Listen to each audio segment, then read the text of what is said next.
विशेषतः महिला आणि बालकल्याण विभाग आणि लाडकी बहीण काही चर्चा झाली का? काय या बैठकीतले अपडेट आहे? खरं तर विस्तारित मंत्रिमंडळ झाल्यानंतर ही दुसरी आमची मंत्रिमंडळाची बैठक होती आणि आज काही गोष्टींवर निश्चितपणाने चर्चा झाल्या.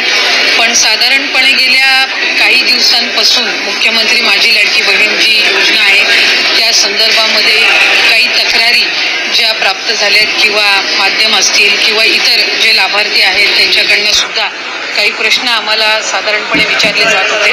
मधल्या ह्या 1.5-2 महिन्याच्या कालावधीमध्ये योजनेमध्ये वेगवेगळ्या आमच्या जिल्हास्तरीय कार्यालय असतील, तालुकास्तरीय कार्यालय असतील, इथलं आयुक्त कार्यालय असेल, इथे काही तक्रारी आम्हाला त्या संदर्भामध्ये प्राप्त झाल्या आणि त्या आधारे आम्ही काही जी पावलं उचलत आहोत त्याची माहिती मी आपल्याला निश्चितपणाने देईन.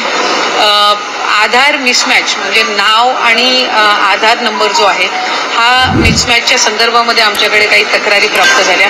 काही दुबार ॲप्लिकेशन म्हणजे 2 वेळा योजनेच्या लाभासाठी ऑनलाईन ऑफलाईन असेल या ॲप्लिकेशन्सच्या काही तक्रारी आल्या.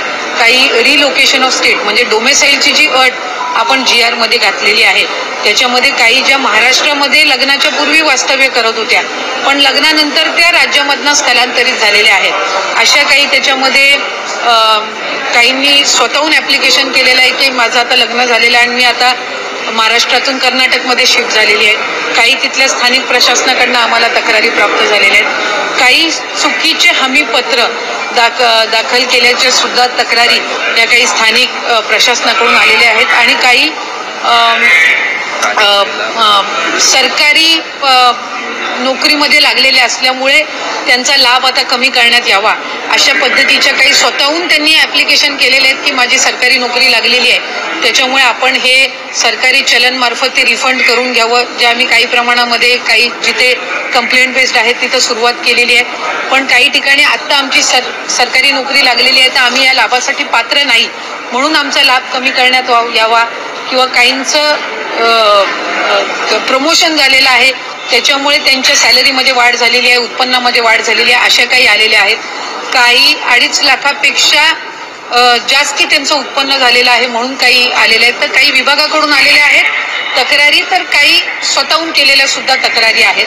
त्याच्यामध्ये साधारणपणे स्वतःहून केलेल्या तक्रारी आहेत किंवा विभागाकडनं आलेल्या आहेत याची आम्ही ज्या वेळेला साधारणपणे माहिती घेतली किंवा त्या संदर्भामध्ये ज्या वेळेला आम्ही विभाग म्हणून चर्चा केली आणि त्याच्यानंतर आम्ही मुख्यमंत्री दोन्ही उपमुख्यमंत्र्यांसोबत त्या संदर्भातली जी चर्चा आहे ती केल्यानंतर काही बाबी GR मध्ये जो शासन निर्णय आहे याच्यामध्ये कुठलाही बदल न करता त्याच जे निकष आहेत ते जे त्याच्यामध्ये आपण बाबी निश्चित केलेल्या आहेत त्यालाच अधीन राहून काही व्हेरिफिकेशनचा आम्ही एक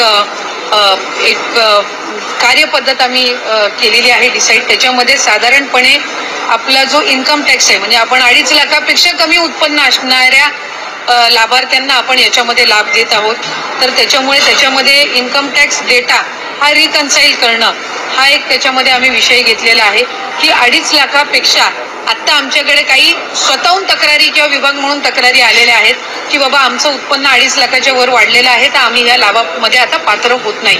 पण साधारणपणे ती एक संख्या निश्चित करणं हे आम्हाला आहे. त्यामुळे त्यानुसार आम्ही इन्कम टॅक्स विभागाचा त्याच्यामध्ये घेऊन जो डेटा आहे तो रिकन्साईल करणार आहोत.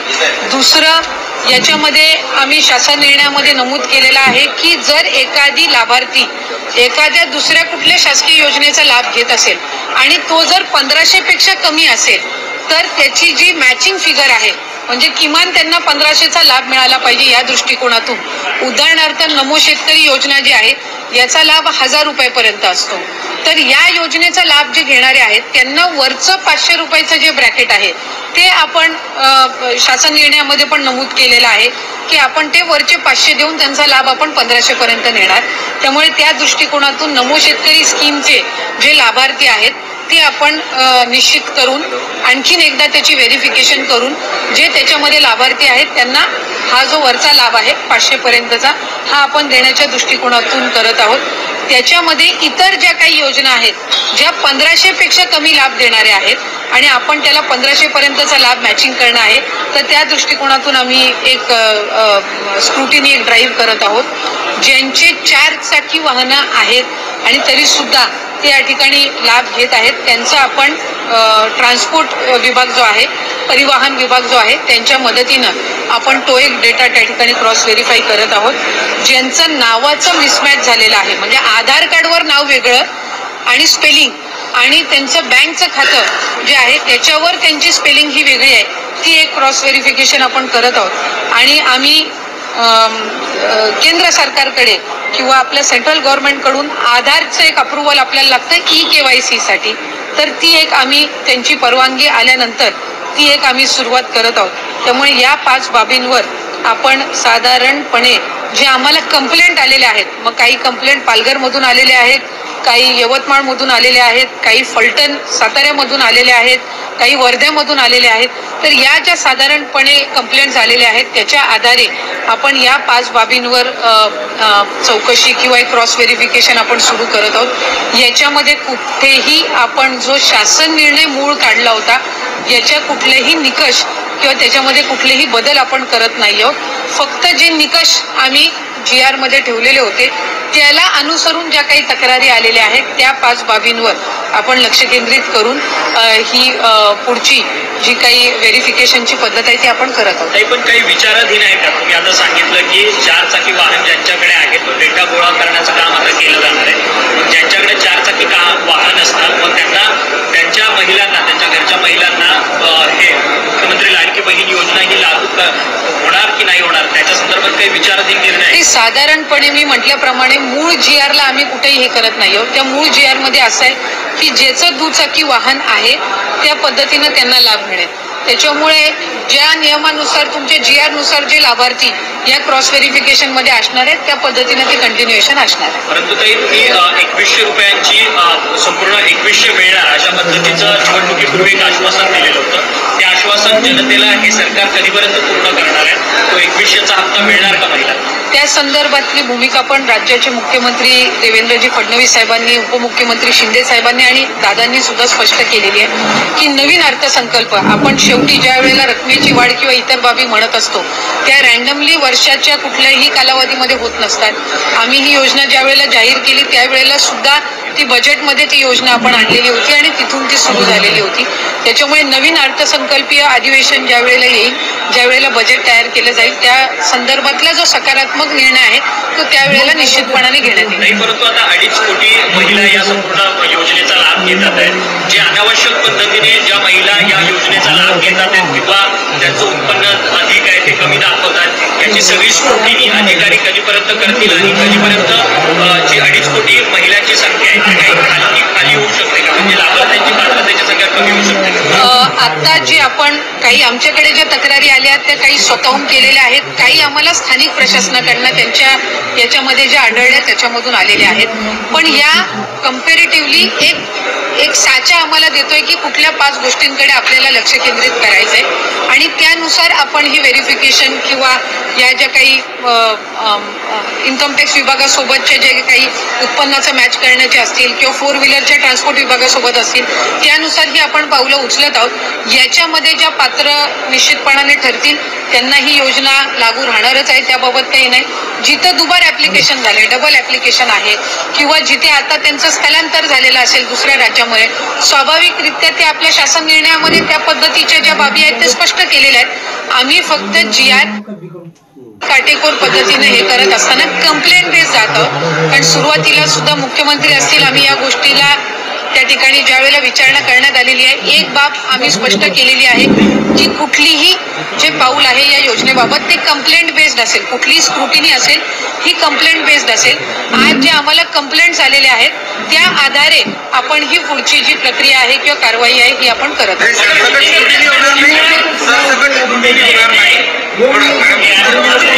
सरसकट स्क्रुटिनी होणार नाही.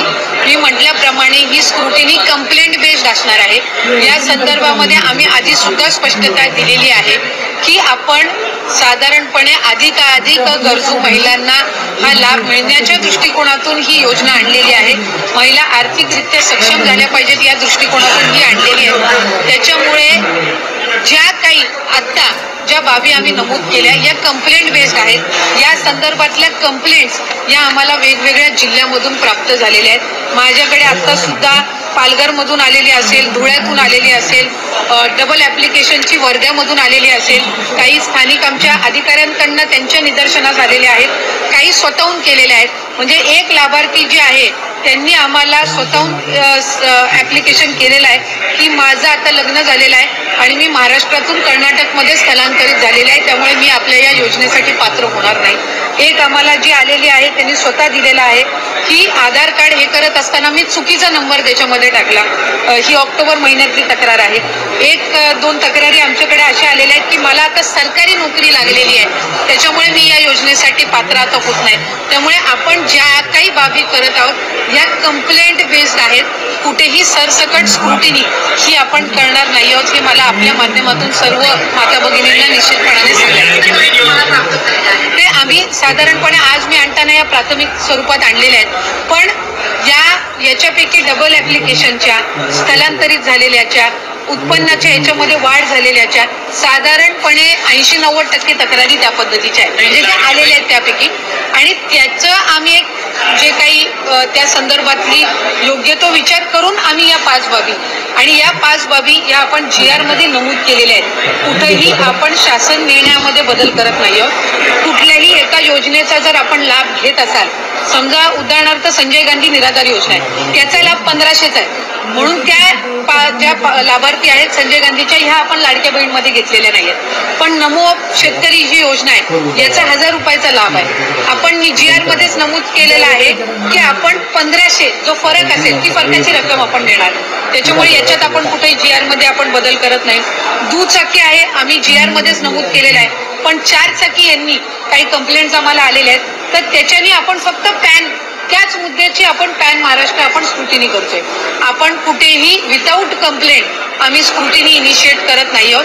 त्याच्यामुळे मी स्पेसिफाय केलेलं आहे की या 5 बाबी इन्कम टॅक्स म्हणजे उत्पन्नामध्ये जर वाढ झालेली असेल, 2.5 लाखाच्या पलीकडे जर कुठल्या लाभार्थ्यांचं उत्पन्न गेलं असेल तर ते आता त्या योजनेसाठी लाभार्थी म्हणून पात्र नाही आहेत. जर दुचाकीच्या वर जर कोणाची वाहनं 4 चाकीची असतील ते पात्र नाही आहेत.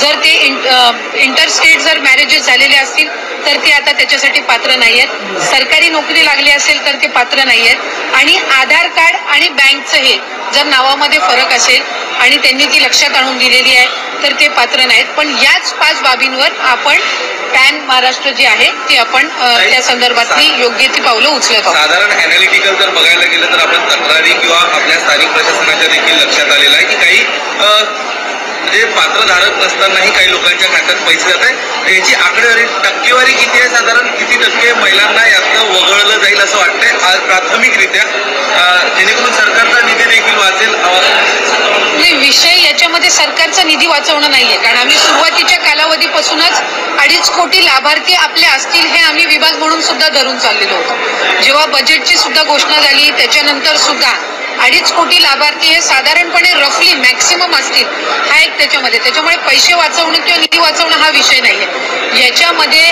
ज्या काही कंप्लेंट्स मधल्या कालावधीमध्ये आल्या आणि त्या फक्त स्थानिक प्रशासन किंवा तिथल्या यांच्याकडून आल्या नाहीत तर वेगवेगळ्या माध्यमांकडून सुद्धा त्या आमच्याकडे येत होत्या. कारण बरेचसे माध्यमं सुद्धा आम्हाला हे करायची की अशा काही स्थानिक पातळीवर आम्ही मीडियामध्ये ज्या वेळेला आम्ही चर्चा करत असतो त्यावेळेला अशा पद्धतीची जी रियालिटी, तर त्यानुसार आपण जात आहोत. याच्यामध्ये कुठेही पैसे वाचवणं किंवा या सगळ्या बाबींचं हे नाहीये. आम्ही आतापर्यंत आम्हाला याच्या संदर्भातला एक रफ पर्सेंटेजची आयडिया आलेली नाहीये, कारण आता ज्या मी 5 बाबी नमूद केल्या याच्या संदर्भामध्ये पुढच्या 10 दिवसामध्ये आम्हाला प्राथमिक अंदाज येईल की याच्यामध्ये किती. कारण साधारणपणे तुम्ही बघितलं तर उदाहरण मी देते, लग्नाचा सीझन आता आटपलेला आहे, याच्यामध्ये इंटर मॅरेजेस किती झाले याचा डेटा आज आमच्याकडे असणं हे प्रॅक्टिकली शक्य नाहीये. तो पुढच्या 10 दिवसामध्ये साधारणपणे आमच्याकडे येऊ शकतो. तुमचे सरकारी नोकरी लागलेले लाभार्थी किती आहेत ही आम्हाला एक स्क्रुटिनी आज आम्ही ही इनिशिएट करतोय. त्याच्यामुळे पुढच्या एक 10-15 दिवसामध्ये आम्हाला रफली किती पर्सेंटेज असेल हे याच्यातून आमच्या समोर येईल.